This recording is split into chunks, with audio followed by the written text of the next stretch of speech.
Now to the latest significant development in the 2024 presidential race. Donald Trump has been barred from the ballot in the state of Maine for his actions surrounding January 6th.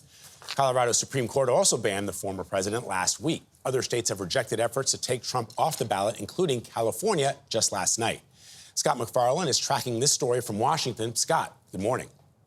Hey, Vlad, good morning to you. Trump's campaign promised an appeal and blasted Maine's Secretary of State, a Democrat, for her decision. It adds to the growing legal challenges nationwide to Trump's candidacy, citing the 14th Amendment. And this could all be on a fast track for the U.S. Supreme Court. Just 1 week shy of the 3-year mark of the January 6th Capitol siege, Maine's Democratic Secretary of State banned Donald Trump from the state's primary ballot and blistered Trump for his actions before and during the deadly riot. In evaluating the weight of evidence, it made clear that Mr. Trump was aware of the tinder that was laid in a multi-month effort to delegitimize the 2020 election, and then chose to light a match. In her 34-page decision, Sheena Bellows wrote, "I'm mindful that no Secretary of State has ever deprived a presidential candidate of ballot access based on Section 3 of the 14th Amendment. I'm also mindful, however, that no presidential candidate has ever before engaged in insurrection."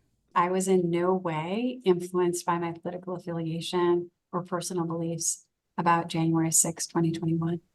Trump's campaign slammed the order. His spokesman called Bellows a virulent leftist and a hyper-partisan Biden-supporting Democrat. Last week, Colorado's Supreme Court ruled Trump's name could not appear on that state's ballot because the U.S. Constitution prevents insurrectionists from holding office. While late last night, California joined Michigan and Minnesota declining to remove Trump's name.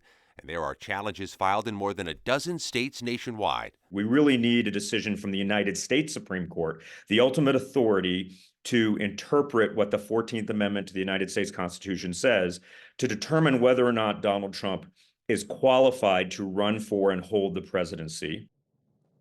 Until that potential intervention by the Supreme Court, both Colorado and Maine have temporarily put their decisions on hold as appeals processes play out, which means Trump's name still set to appear on those state primary ballots, at least for now. Michelle? Scott MacFarlane, thank you.